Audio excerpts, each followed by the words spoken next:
What's going on, gang? Coach Joe here to talk to you a little bit about Performa Sleep. Guys, Performa Sleep has worked with industry experts to develop the ideal mattress for athletes and active people looking to improve their performance through better sleep. Guys, Performa Sleep is proud to say that every single Performa Sleep mattress is made in the USA and ships quickly from their warehouse to your door, and hopefully gets in your bedroom pretty quick. Guys, I sleep on a Performa Sleep mattress. I absolutely love it. It's the only mattress on the market with copper cool technology, and I can say right now, as a guy who sleeps hot, who sleeps with the sweats, I don't anymore in my Performa Sleep mattress. Check it out. Folks like myself, like Dr. Danny, Lauren Fisher, Emily Bridgers, Scott Panchek are on the Performa Sleep mattress, and I have nothing but great things to say about it. So head over to performasleep.com and click their big red Buy Now button and enjoy.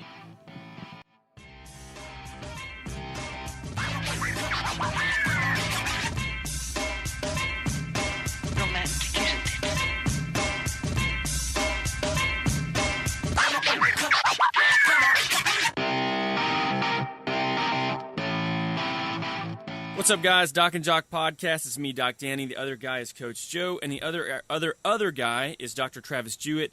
He's a buddy of mine, chiropractor, strength coach, mobility WOD instructor with me, and we want to bring him on because he wrote a cool book called Dad Strong, and we're all dads, so we all like to be strong, and it fit. So I thought it would be a really good conversation. So Travis, first of all, thanks for jumping on the podcast with us.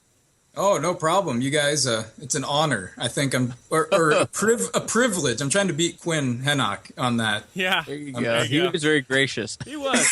You know what? And I met him in person this weekend in Asheville, and he's a sharp guy, man. Real smart, funny guy, and he's just doing some good stuff there with the Clinical Athlete Summit that he put on. I mean, I was in this room with 100 other coaches, practitioners that are all want to know about the biomechanics of the squat and, how do we improve recovery through proper nutrition stacked around training. And it was all like really applicable stuff that, it was cool, man. It was a fun event. So it was good to have him on. But, well, I'll tell you what, Travis, why don't you give everybody a little background on you and how you kind of got into this realm of being a strong dad. Oh, all right. Well, so I live in Iowa. I'm a chiropractor and a strength coach, and I've been involved in strength and conditioning in some respects, either training or coaching, since I was probably 12. I had the real good fortune growing up of having a coach that was very hands-on. He was very good at making sure everyone was doing things technically sound and moving forward in a logical progression. And I really took for granted at the time that I had that, because it wasn't until I got into college where I realized that wasn't everyone's experience before they progressed into those realms. And so I always had a real passion for coaching and teaching, and since I'd been doing it for so long and I'd seen so many people, it just kind of seemed like a nice an easy avenue for me to get into. And then as far as going to chiropractic college, I was kind of between this and physical therapy, and didn't want to take calculus, if you really want to know the truth at the time. And so path of least resistance. I've been there.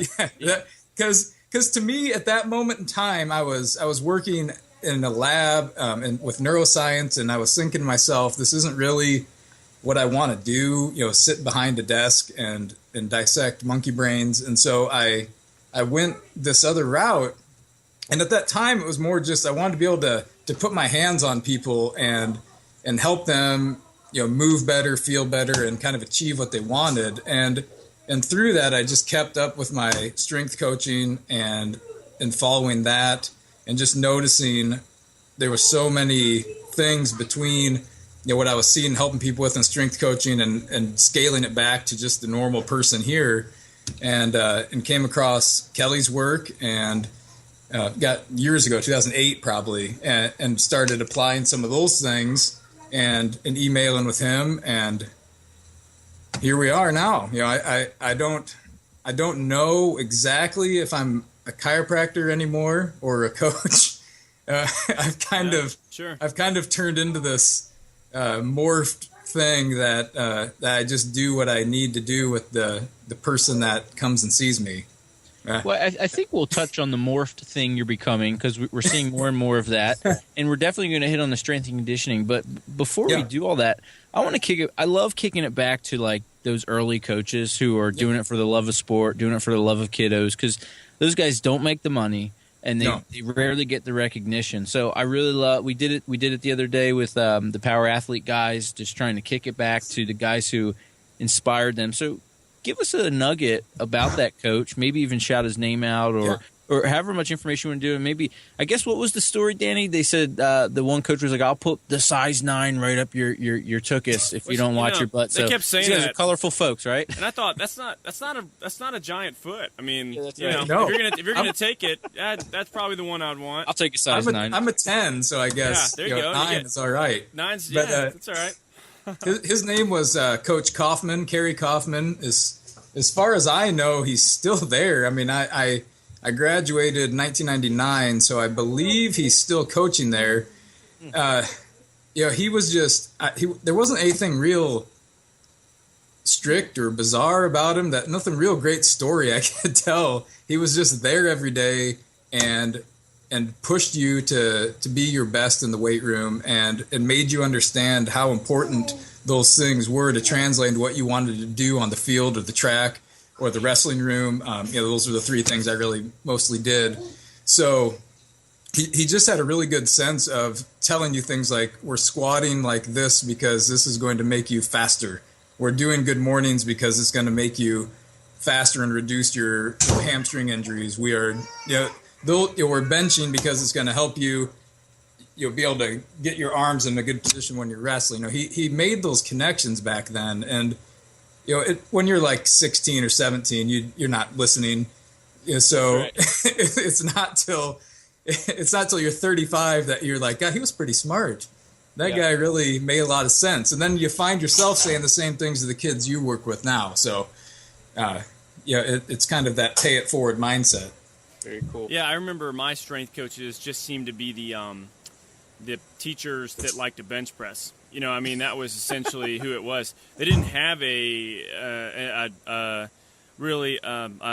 that was their job, kind of strength and conditioning coach. I mean, it was literally our biology teacher, and he just liked to. And I take this back. He liked to do 2 things: heavy rack pulls really loudly, like not the plates, but him being like really vocal, and then partial bench press. Never touch your chest. I remember it was like, looking back, gotta keep that tension. Boy, this is bad advice. This is not the best advice I've ever gotten in training and conditioning. And but hey, what are you gonna do? And so now you being involved in that, like, what's your approach with some of these kids you're working with? Because you're right. I mean, you're that age, you don't care. I'm thinking about plenty of other things. It's difficult, and I've had the fortune of working with our high school periodically. I don't always have time. I'm friends with some of the coaches, and I've had them come along to some of our seminars before, and really it's about trying to get those same messages to these kids to make them understand that I don't want you losing your spine position here because we're going to see it on the field. You need to bench with your elbows here because we're going to see it on the field. Yeah. And so trying to help them understand that connection, that they're not just in there for just to be there. You're in there because you're trying to improve something, or you're trying to become a better athlete, or better, whatever. And I feel like if the experience may be totally different in bigger places. You guys, you're in Atlanta, or are you both in Atlanta? No, I'm in West Point, New York. West Point, New York. Ooh, West Point. I've heard it's beautiful there. It's great. Unbelievable. I'm in very rural Iowa. It's 2 hours from an airport. We're very rural, and my experience is many kids in the weight room, the coaching is more supervising than coaching. And so I've had those conversations with the people here and some other schools, just that, this is about teaching when you're there. It's not about opening the weight room and saying, this is what you're doing today, and I'm going to be over here reading the paper or what have you, or taking a nap because it's 6 a.m. It's a coachable moment every time those kids are under the bar. And especially when they're new, there's always something to be well, you try to be as positive as you can, but there's always something to be trying to correct. So you've got them at that perfect moment, and I think a lot of coaches take that for granted too. Yeah, and you bring up some cool stuff. I mean, when you're in person and you're really coaching in the strength and conditioning facility or in the gym, the cool part is, I mean, the good ones really take the opportunity to fix every rep. There's something, a cue to go with. And I think even working remotely, it's trying to find ways to every rep, make a comment, make a cue, you can get it. And that relentless pursuit is I think, makes people better. So, as a guy working with kiddos who are probably playing different sports or folks playing different things, as a strength coach, what are maybe the principles or the foundations or the things that you might consider the low-hanging fruit that maybe are applicable to all athletes? Yeah, so at my office, 3 nights a week, I run a strength and conditioning course outside when it's nice. I've got a friend who's nice enough to let us use her gym in the winter because it does get unbearable here between November and March or longer. but what we do, and I work with a range. I mean, we're talking women in their 50s down to my son and some of his friends that are 10, 11, 12 years old have been coming. Nice. And so the principles are never different, but the scale to which you're doing it is always going to change. And so I'm comfortable taking 7 or 8 people at a time, and these kids are deadlifting on these light kettlebells, and you're deadlifting over here on that regular bar, and this lady's deadlifting on the trap bar because she's not comfortable with the regular bar, or we can't get her in a good position there. Or she doesn't care because it's pulling. It's not the implement. It doesn't really matter. And I think people. I'm a very like Dan, John, Pavel approach to everything when it comes to how I coach and how I plan my programs and how I talk to people that are trying to plan things for a high school weight room where you have to work with multiple athletes. It's just that basics of you have to pull, you have to hinge, you have to squat, you have to pull vertically, horizontally, and press vertically and horizontally, and you have to carry stuff. And if you're missing one of those things, there's a hole you can always fill easily. And when I talk about carrying, I mean carrying, dragging, pushing. Those all kind of mesh into the same thing. So, our training here is programmed around one lift and then some low skill conditioning work. I'm not an Olympic lifting coach, so I don't try to mess with it. If I have friends near me who one of them was on the Olympic team, so if people want to learn how to lift, they can call him. Nice. Who's that? Who is that? That's not what I do. I'm not here to teach kids how to snatch. But because at 11, you got to develop just those basic motor patterns and skills under some load and make them do some work. Sure. And so that's kind of what I base it around. Well, that sounds like the principles of that you could apply to anybody. And I'm assuming, and I'm actually interested in with your your dad strong kind of approach and philosophy. And what is that? It's kind of in a nutshell. And what principles do you follow within that? If you're talking about being strong and taking care of your kids and all that.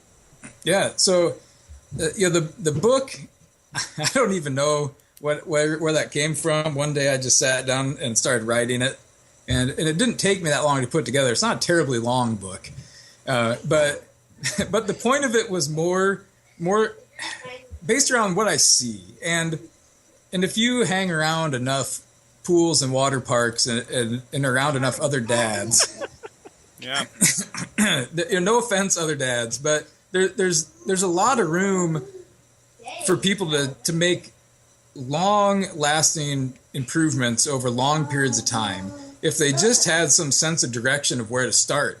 And I always, Dan John, one of my favorite quotes is one of his books, and I'll probably butcher it, but I think it's from Alice in Wonderland or something, but it's you start in the beginning, and then when you reach the end, you stop.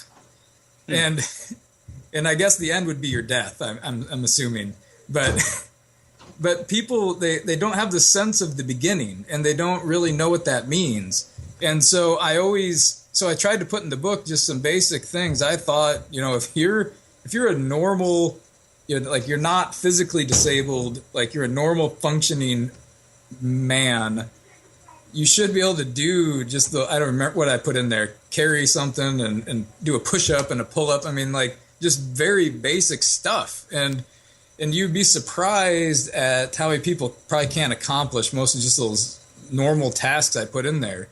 And so, the point of the book was to show people it's not that complicated. It doesn't have to take that much of your time, and you don't need that many things. And I just read a study today about how 30 years ago, men was about 20 pounds per square inch better crushing grip than men do now.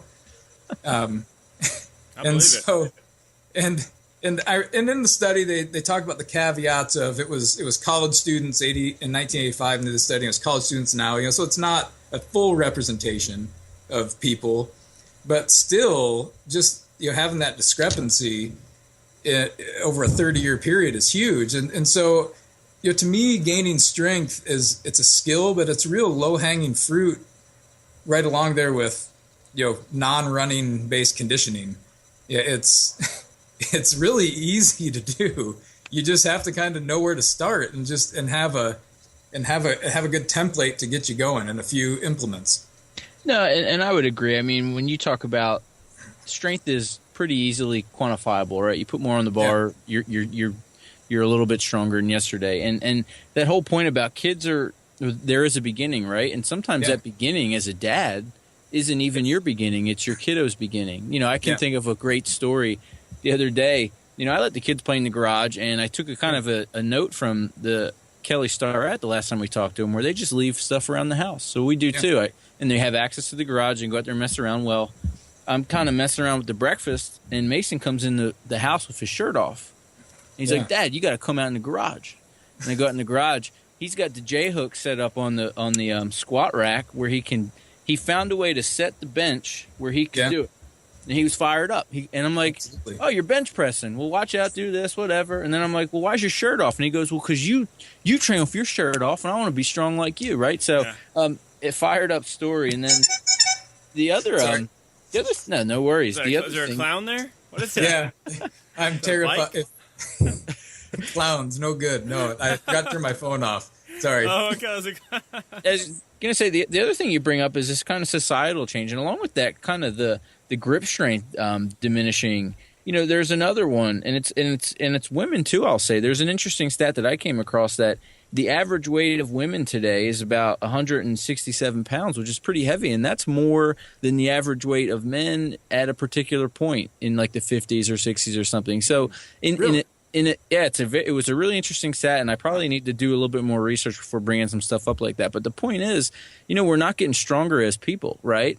And we're not getting fitter as people. And like you said, it's not a terribly hard process. Pick something, get better at it, stick with the basics, and work for it. So if you were to kind of template out, maybe, in my opinion, a 3-day-a-week training cycle is great for most folks who are working hard and have stress in their life. So if you were to kind of the broad strokes of maybe a 3-day-a-week strength protocol for the average person, we're talking, like you said, 50-year-old grandma, 50-year-old person, and 11-year-old boy, what the basics. Just real quick, my boys bench with their shirts off too. I don't know. Yes. I don't know why, because I've never exercised with my shirt off in my garage in my life. But they understand that you have to free the chesticles from her. You got to do. I was wrestling with Jack today. We were boxing a little bit, and he goes, "Wait, we got to take our shirts off." Like literally, he's like, "No, this isn't right until we take our shirts off." And I said, "Oh, okay, let's do that." So back to your, so with the Train Heroic thing I did, it is based around. I have 5 days of training on there, but I wrote in the description of the program that there's 3 days that I really think are important. But there's, you can do the other stuff if you want to, depending on what your time is. And I try to make everything like 45 minutes or less. if I'm running through it myself. And I feel like it depends on what you want to use. So the programming I have based on there is based around using a barbell mostly, and there's some kettlebell work in there that I think is important. But for the most part, I feel like if you can one day a week pick a couple. So one day a week you pick, let's say like Monday, pick a couple lifts and shoot for a few sets of 3 or 5 at around 70 to 75% of your best effort. And you can be as technical about that as you want. I'm more of like an auto regulation person, especially if we're dealing with a population of people that don't really have a goal in mind. Yep. Besides just not sucking, just where I'm just trying to get better. And so, and then the other day of the week, pick a couple different lifts and go for doubles or triples at something that you feel is like 80 to 90% of your effort. And then what I'll do is take those 2 lifts on the second day, bring them back the next week, and start the next week with those at a lower percent. And then pick 2 different lifts later in the week, and then it just kind of cycles that way. Does that make sense? Yeah. So you're hitting them at a lower percent and a higher percent within whatever, every 10 days or whatever that the math is on that, 7 days. I don't know. I'm not I skipped calculus, remember. But yeah. then at the end of those lifting days, a lot of times I have something like swings or something, jumping rope or some quick running, something like that. But the Tuesday day is what I call the suffering day. And I feel like just some mindless conditioning is real important every now and then. And a lot of people skip that stuff because they don't like to run, they don't like to row, they don't like to hit the assault bike or whatever they have access to.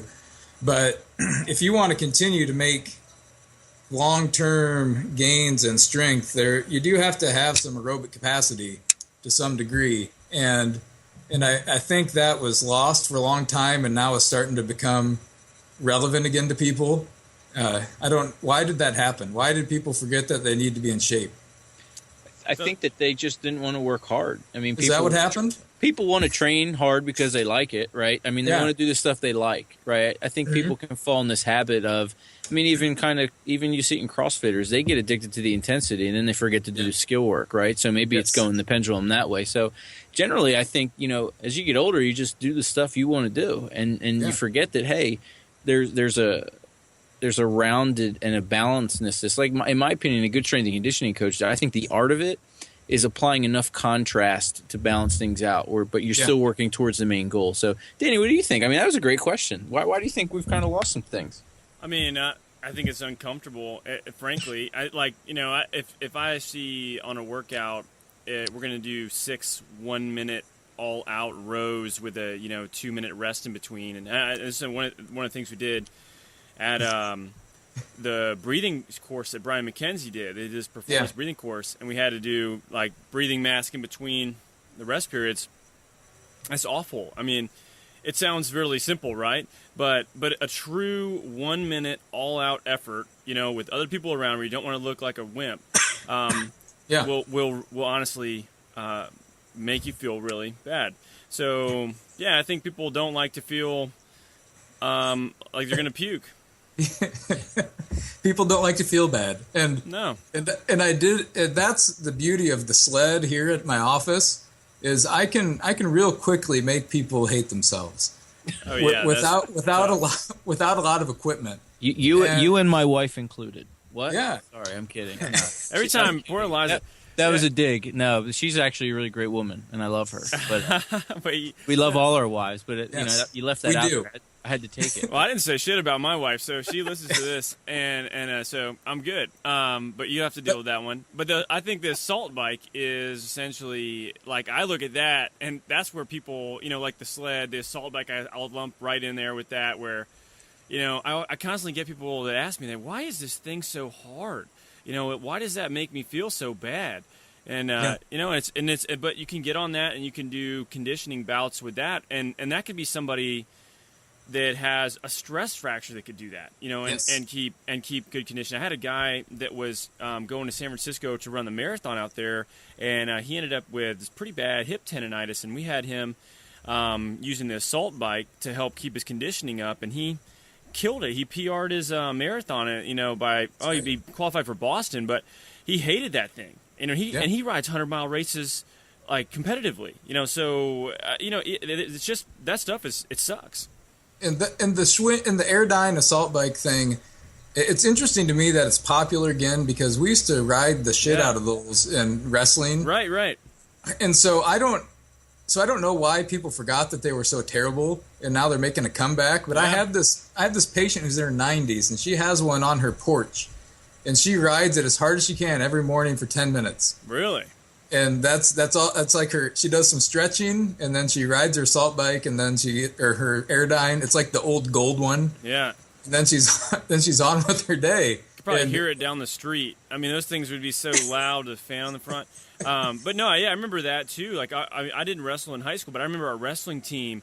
They would go in the cafeteria. They would turn the heat up as high as they could. The coaches would, and they would run around the little ring they had in there, and then they had different stations, and one of them was the assault bike, and they'd make these guys do it with just their arms.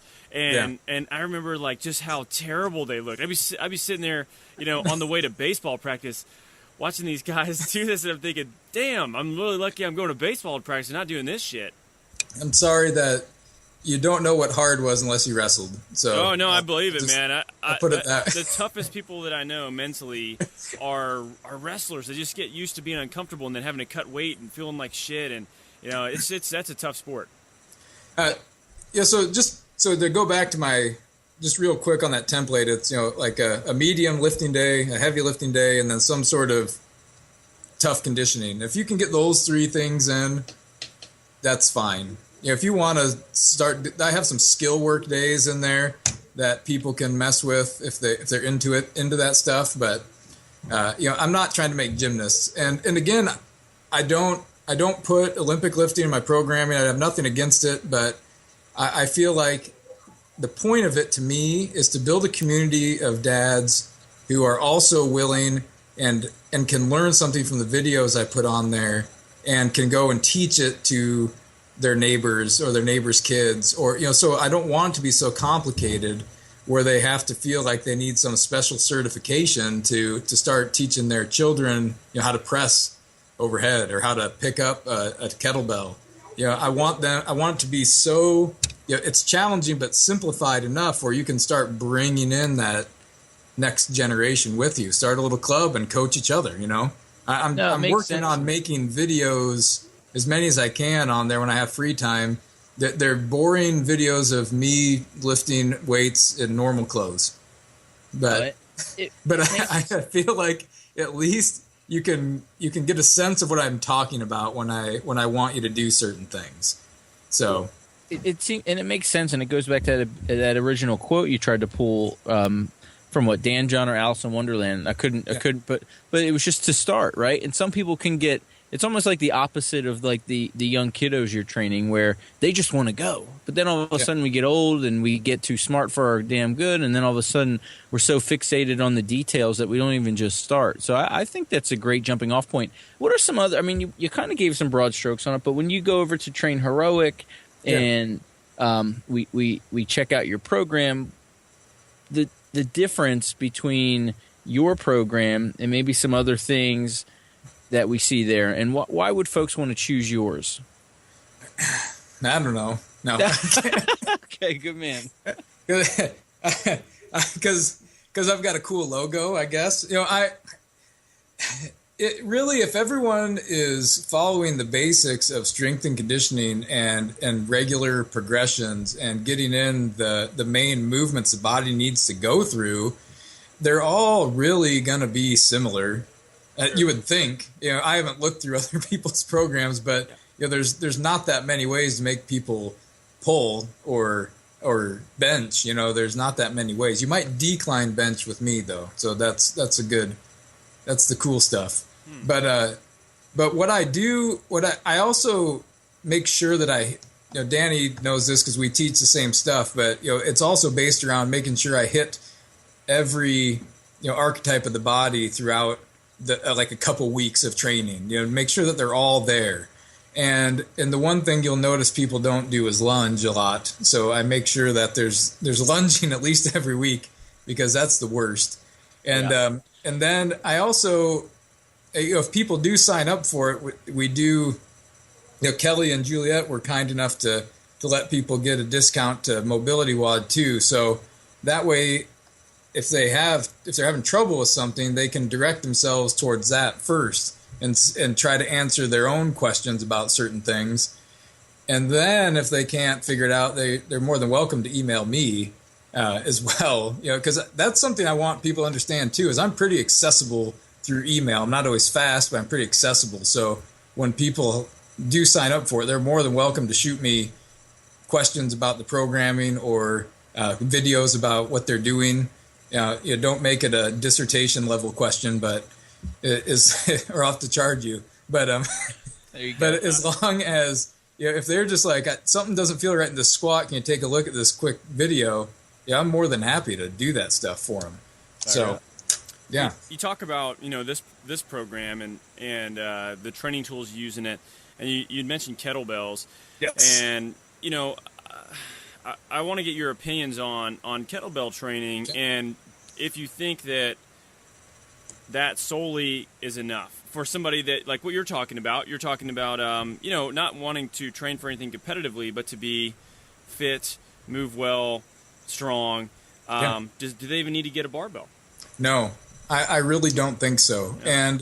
And I love the barbell because it's where I started, so I'll never not use it to some degree in my training. But I've gone like a whole year without picking it up before, and I still am pretty strong. It just depends on if you're still, grooving those motor patterns with some resistance in some way. But I think in my book I mentioned that too. If you just want to invest in 2 or 3 kettlebells, and you don't. If you're not going to compete in powerlifting or Olympic lifting, or you just want to be a dad who can play Frisbee and throw a football and not worry about blowing out his rotator cuff and beat his kids down the driveway, then if you have 2 or 3 kettlebells, you can train for a very long time without needing much else. And a place to do pull-ups. I don't think you can do enough pull-ups. So, except maybe in one workout. That's, don't do 100 at a time. So I don't understand that. That's too many. But but I feel like that's a big misunderstanding, is people think sometimes they need more than they really do. And if you've taken, I've taken a lot of Strong First courses too, and if you've taken any of their courses, that's the organization Pavel runs now, and just their 1-day course, it covers squatting, hinging, and pressing, and the Turkish get-up. And if you could do those 4 things forever, you could swing, deadlift, squat, and do get-ups and presses for a long time, and it'd pretty much cover all areas of the body. Great. So, you focus a bit on powerlifting. I really like to Olympic weightlift, and yes. The running joke on the show is my title. I'm the second best 85 kg weightlifter in the country who's between the ages of 35 and 40. That's pretty cool. That's great. And a male. And male. That's great. Yeah. So did you know that I set a world record in the age group between 25 and 29 in the squat, I believe, in a federation that had just started, so there weren't any records yet. It was awesome. Okay. Nice. The longer the title, the more important it is, right? So I don't think I'm still the record holder. but even along that long route to attain that title, I started actually backing off the barbell stuff a little bit and implementing more kettlebell training. And some of the exercises that I put in is I actually really like low and high windmills. It's an exercise that I really like. And even for mobility, my go-to mobility with the kettlebell is the arm bar. It's something to me that is kind of saving my shoulders, is opening the chest, and it keeps me ready to roll. And then honestly, this is debatable with some folks, but just working swings for that high velocity stuff works, and I've seen some success with it. But so in your mind, maybe weightlifters, what are some other tips that you might throw to a weightlifter looking to utilize that kettlebell, and maybe a guy with some more experience? I don't know. What's that? No. Well, maybe some more sets and reps type stuff. But like I said, I don't have a lot of experience actually being trained to use the kettlebell, but just kind of picking things up. So some more of an expert opinion. Yeah. So kettlebells. What I like about them is you can add a lot of density to your work real quickly. I do a lot of, sorry, there's flies in here. I do a lot of on the minute swings, like 10 hard perfect swings, on the minute for 10, 15 minutes, heavy as someone can go with good technique. Especially if you're talking about, and now someone's going to take a big shit on me for thinking weightlifters should use kettlebells, whatever, that's fine. But I do think that you can never hinge powerfully enough. And I think there's a limit to how much tonnage you can clean and snatch in a week, I would imagine. I would agree with that. You said, you haven't gone, I'll take 6 to 8 weeks and not weight lift because when you're training to compete, and this with powerlifting, you walk that fine line between overtraining. And as an older guy, I can't do it all year. So old. Yeah.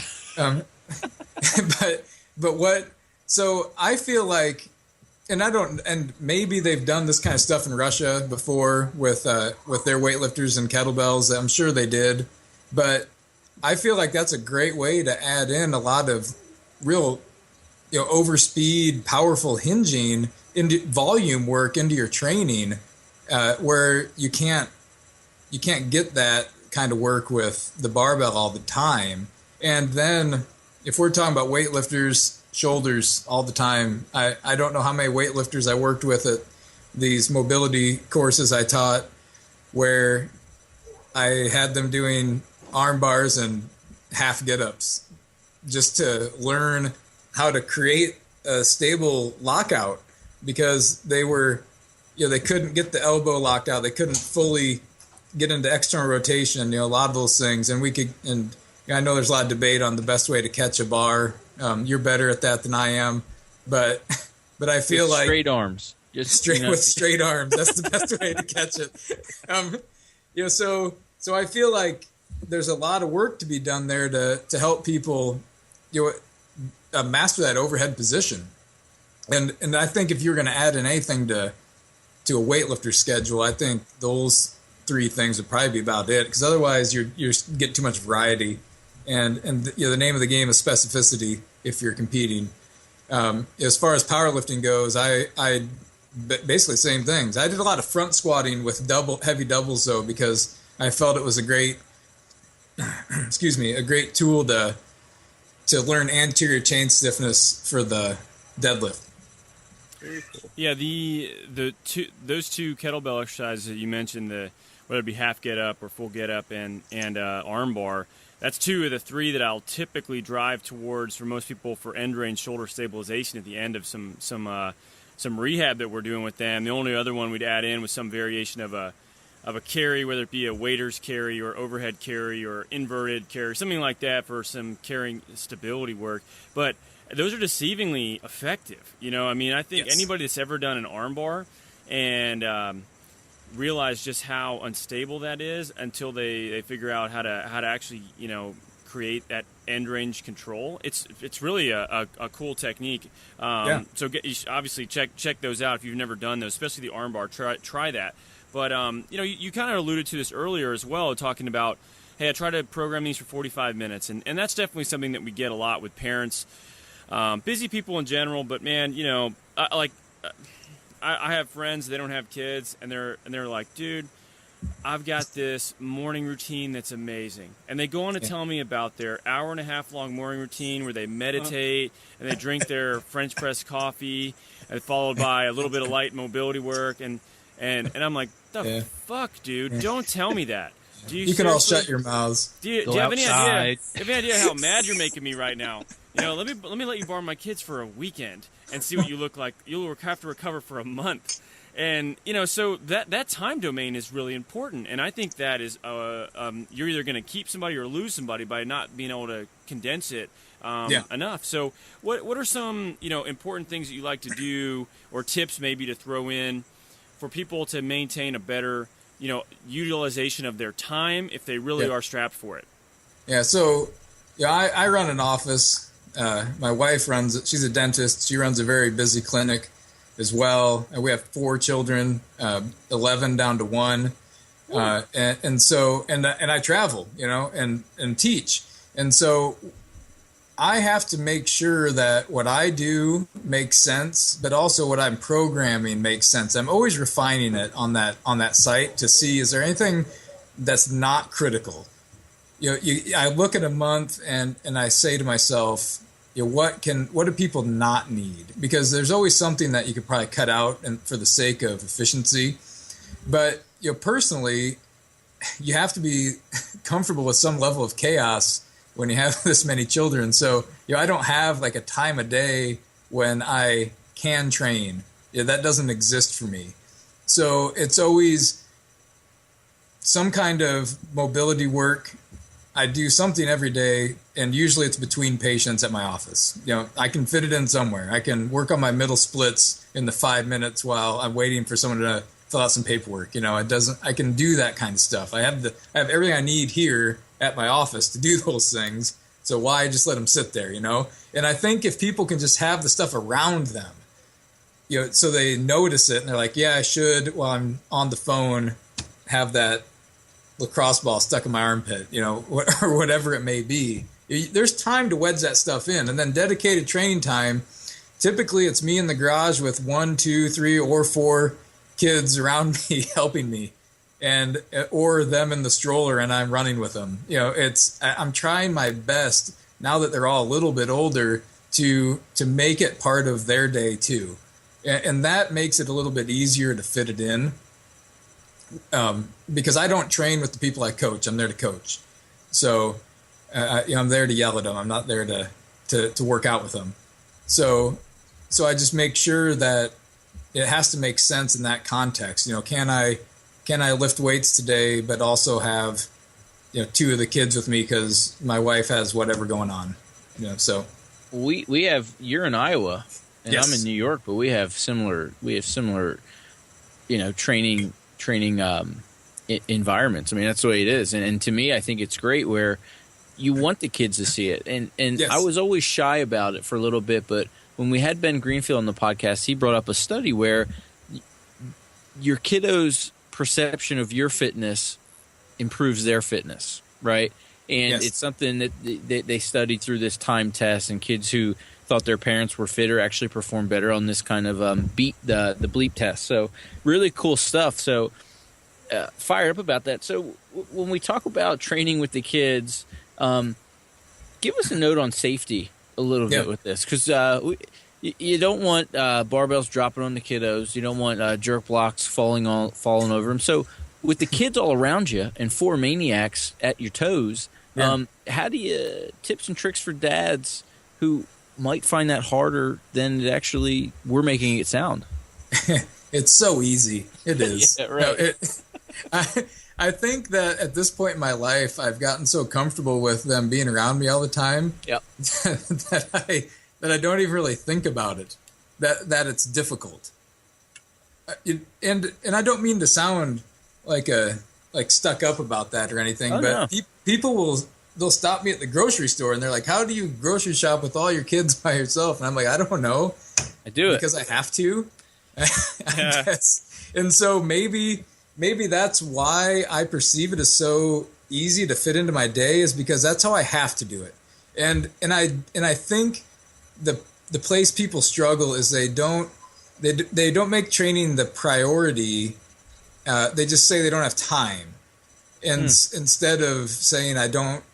It's one of my favorite sayings is, replace I don't have time with it's not a priority, and then it sounds different when you say it out loud. Yeah, no, great advice. You sound like you're blowing it off instead of, that you don't have time. And so I think it's just such a natural part of what I do. I've been doing it since I was 12. And so always had to figure out how to layer it in.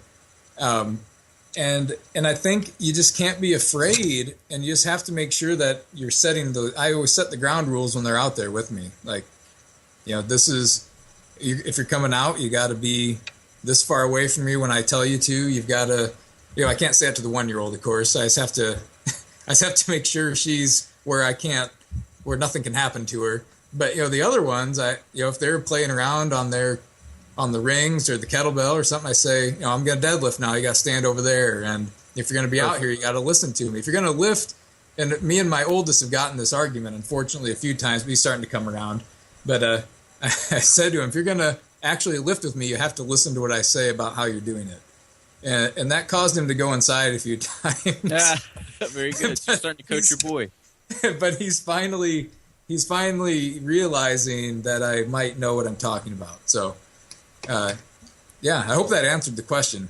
No, and I'll do something similar. We have the mats, right? So if the kids want to train while I'm training, especially if I'm going to go over head fast, like I'm on the black part of the garage, you guys are on the white, or you're outside. Or what we do is, not to overly segregate it. Man, that could be misconstrued as any number of things there. But or what I'll do is I'll take a rubber mat, not a black mat. Don't want to offend anybody, but I'll take the rubber mat and I'll move it somewhere. So this is where you guys can train. This is where y'all can play. So no, I think the boundaries are cool. When I was at 808 training with the kids, and it's cool how groups can assimilate to the kids too. Where when it was warm up and we didn't have barbells out, everybody knew the kids were out and they'd be out there playing with the group. But then once barbells came out, the kids would know where to go. It's funny, along with I think respecting the training, you have to respect the kids a little bit. They'll follow the rules, right? Yeah. Give them credit, and then the folks around you will also. They'll understand the kids are around. Danny, you're training with your boy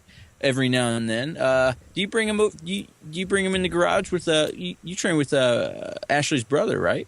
Well, I used to, and occasionally I would do that, but. My son is like me in many ways in regards to that if you tell him not to do something, it makes him want to do it that much more. So what I've found is that, I have to be very specific about how I get him to do things, and I have to frame it in a way where he thinks it's his idea. And then he's on board with it. But no, we actually the CrossFit gym where Ashley and I go, they have this great little like kids jail area. Yeah. And they hang out there. But what they have that's really cool is on the mezzanine level, and you've been there, Joe. I don't know. I didn't take you up to the second little area, but up there they have a traversing wall. So they have this little climbing wall that goes maybe probably like 10 feet up, 8 feet up, something like that. A couple pull-up bars, a rope that they can actually swing on. They'll get on. Nice. It's great, man. They'll get on an old bench, and then they'll just swing around on there. And they have these thick gymnastics mats up there. So we go up there and we roll around and wrestle and get on the traversing wall and climb around. And I mean, I'll spend an hour training, and then I'll spend an hour with my kids up there because it's just such a good place for them to move and do stuff. Yeah, and they love it. So they look more forward to that. In fact, sometimes I wonder if I could just go over there and just go up there without having to train first. If I'm short on time, I probably could. Yeah. No reason to suffer downstairs. Just go upstairs and play.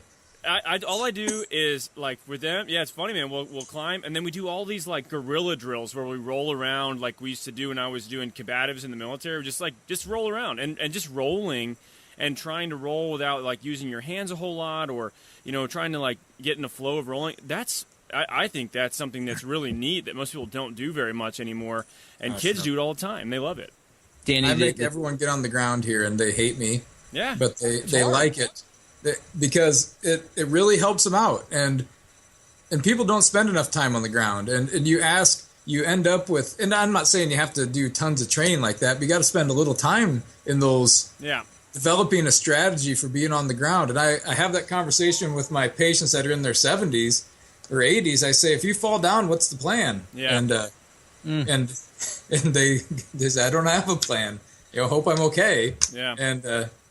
And unfortunately, most of the time it doesn't work out so well. And so I'll do a little bit of, no weighted kind of get up routine sometimes, or this is the easiest way to get onto your stomach, and so you can kind of push yourself to your knees, and you just have those little conversations with them. But I think the technical terms there are the fancy folks who are learning this stuff might call that primitive play. Right, we have to define all these things now, but no, is that what it is? Yeah, maybe. You got to sell it. You got to sell it to something. Yeah, so, some liberal arts, exercise science major who, read a bunch of books about whatever, probably coined that term. But no, I think it's important. You got to get up and down and roll around, and we watch our kids in gymnastics, and it's just fun that playing is uber important. And I think we've discussed that before, but. So, some other things that have come up on the podcast, and we got Danny. He's been part of this conversation. And Travis, you seem to be one of these hybrid guys, right? Yeah. You alluded to it, where it's like, what am I? I don't even know. What have I become? I'm a fan of it, where I'll go to Danny, and that's kind of how the genesis of this podcast was. How can talking to Danny help me as a coach, and how can Danny, him talking to me help him as a PT. Your thoughts on folks, do coaches, athletes, and practitioners, do folks need to stay in their lane and get good at that one thing, or the value of getting a little bit of everything and the timing of that, and just your thoughts on that whole entire conversation, this hybrid model that's getting pretty popular? Well, eventually there'll probably be some university to go to for it. What do you think, Danny? Yeah. Oh, I hope so. I mean, should we start it? Yeah, I mean, I think it's kind of headed that way. And God, if that had been around whenever I was, I went to school in the Army, so I don't know. It would have been maybe I would have gone or not. But think about how long it took you to like really get comfortable mixing those things, and then all of a sudden one day you realize. Yeah, what the heck am I? And why do people think what I'm doing is different? Because I just don't really see it any other way. But it is changing, and I see it, and it's cool, man. It's younger practitioners, and they have an athletic background, and they want to continue to do that. So, I don't know, man. It's a cool time to be a part of this. So I can't speak to PT education to any degree at all. But what I know about what I learned in school is it dealt zero with what I do now, beyond the manual skills I use, which I have developed even more of those, since then, taking other courses and hanging out with Kelly and just messing around with Duffin and some of these other people. But the other things I picked up were just because I enjoyed it, and that I had such a broad base of knowledge. And if I open my closet over here, I don't think I have any books related to being a chiropractor in there. I think every single one of them has to do with lifting weights.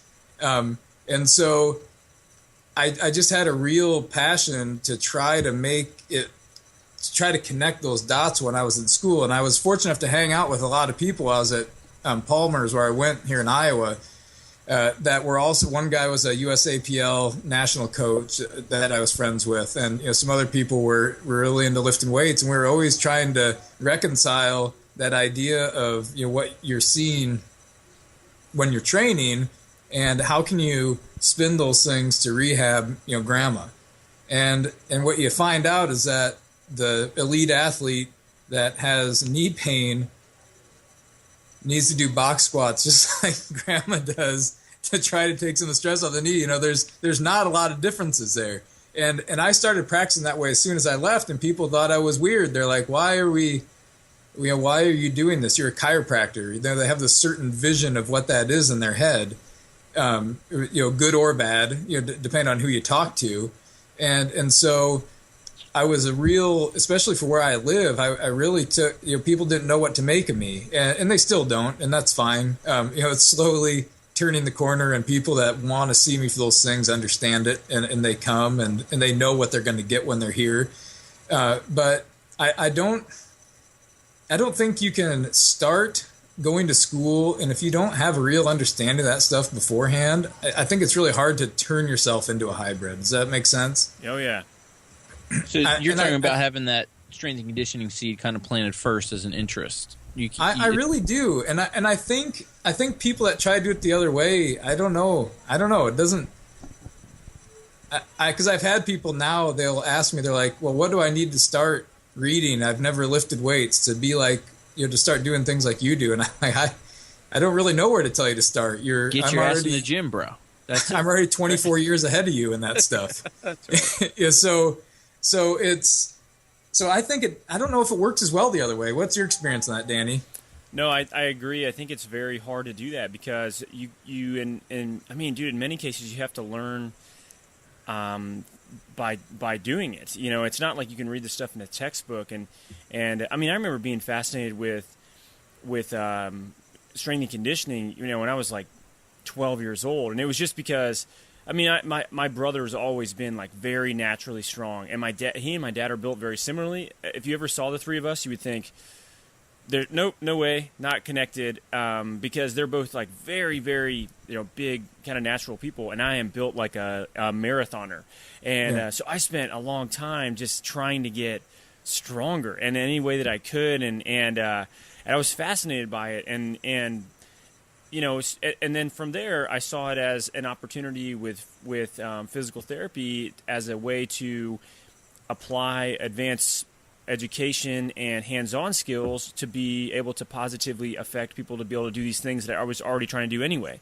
So I kind of came to it as a way of, like you did, very organically. It was not something that I think it would be very easy to say, okay, yeah, let's go through, all right, do a Wendler cycle for 8 weeks. Cool, now you know how to power lift. Like I don't consider myself a power lifter at all, but I've done plenty of things that I can relate to powerlifters about, and I think that helps a lot in terms of, you know, being able to help them achieve whatever goal that is.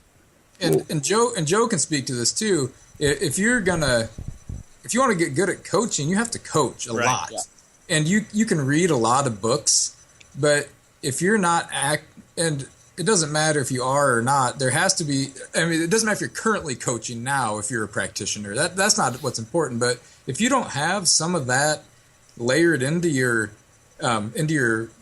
development from beforehand, that's tough to pick up down the road, because unless you're going to go out and actively coach later after you've picked up the skill of being a physical therapist or chiropractor, which, you know, you don't get good at that till you leave school either. You don't know anything when you're in school. You think you know a lot, but you don't.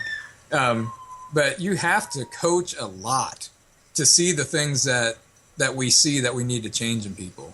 Well, and what I'm hearing, and kind of just to sum up this neat point we're talking about, this kind of hybrid athletic practitioner model too, is the organic growth of it. I think is really important, because if you kind of chase it too hard and like do the 8-week Wendler cycle, you end up being just kind of awkward about it. Because there's unwritten rules of athleticism. There's kind of unwritten rules of coaching. There's unwritten rules of kind of broing out where it's cool to mess with each other and make funny jokes. And you can see some folks who go at it too hard. They just end up being awkward, right? They mistimed humor and then not understanding, you know, certain things. So it's a funny situation. It's a complicated thing, and I think the end goal is to just, you know, find your little content base maybe and just train. If you're not training, you know, you're missing out on a lot, and just kind of bounce around in different places. And when we talk about this kind of these organic growth and going to training places, you bring up a guy named Chris Duffin and messing around with him, and that's kind of tying this together with this messing around and kind of organically letting this thing happen. Talk to us about messing around with a guy like that, and just kind of this. Powerlifters are an interesting breed, right? You know, there's quirky characters. This Jesse Burdick is a great guy. Mark Smelly Bell's a funny guy. They're funny guys who just follow. And then Chris Duffin's a guy we've had on the show. And, man, talking about eating porcupine, getting tatted up, and just being a maniac. So talk to us about messing around with Chris.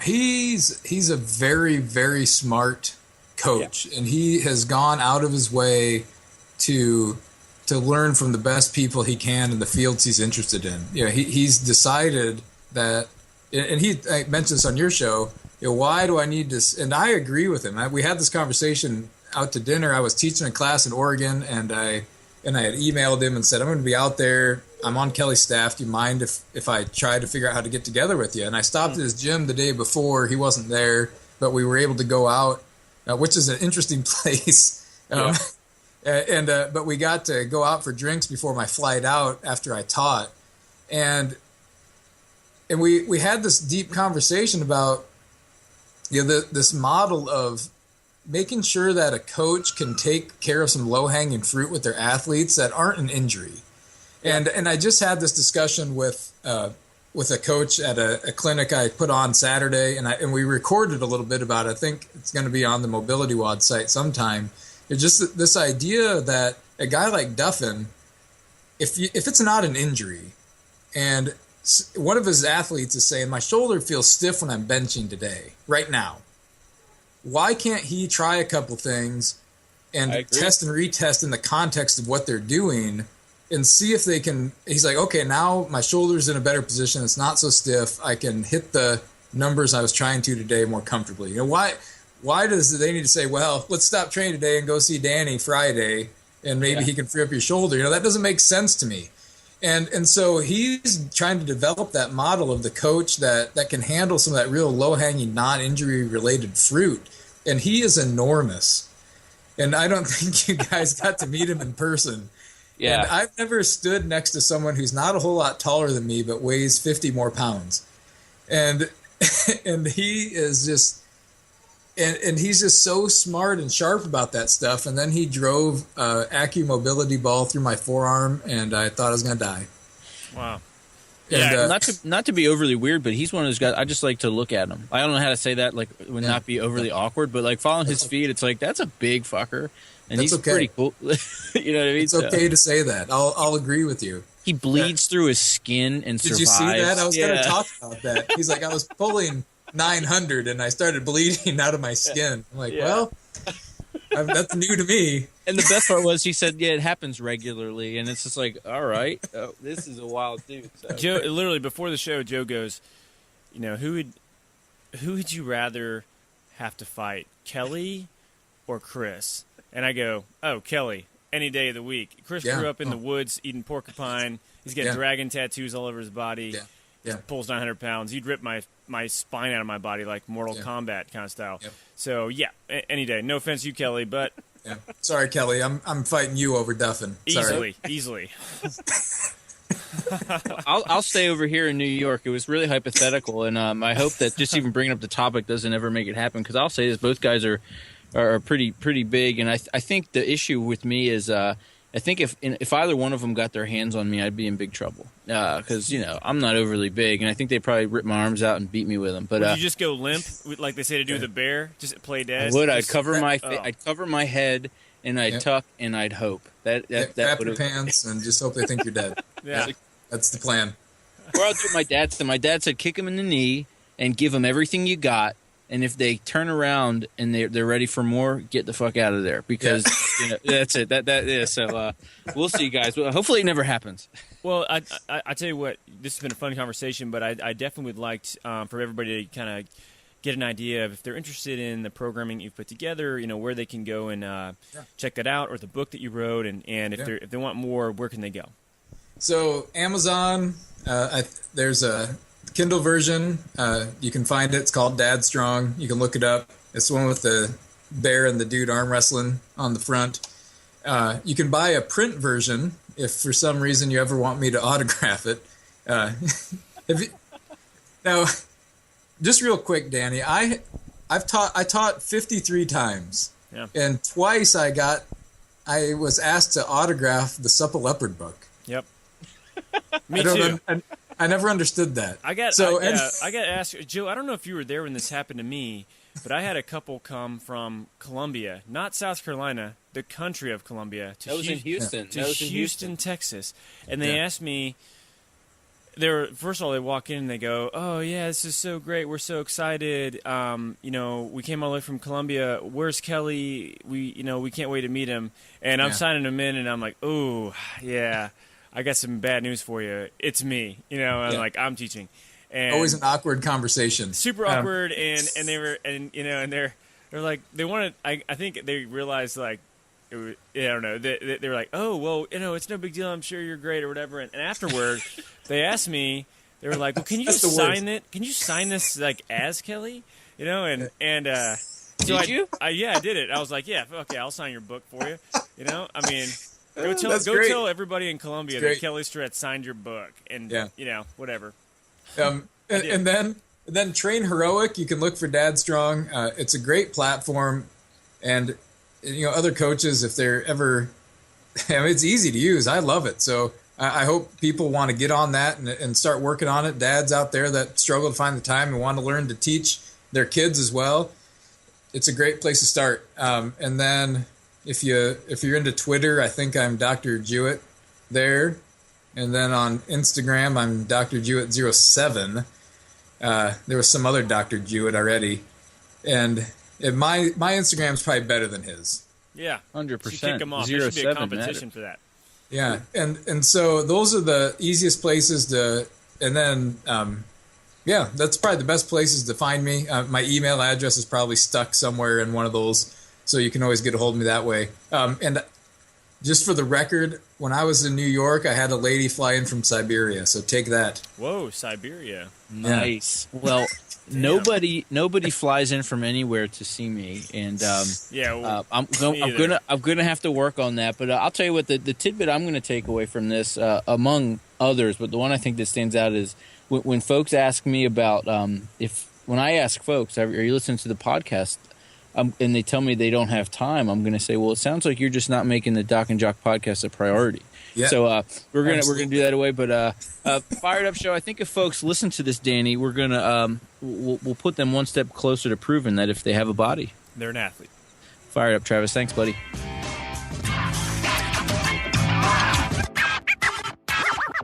What's up, guys? Doc Danny here with the Doc and Jock podcast, and I want to talk to you about a product I've been using recently to help with my running, and that is the Shoe Cue. The Shoe Cue is an insole you put in your shoes, and it has a heel cup that has these little raised up nubs on it, so you'll know if you're landing on your heel or your midfoot or your forefoot.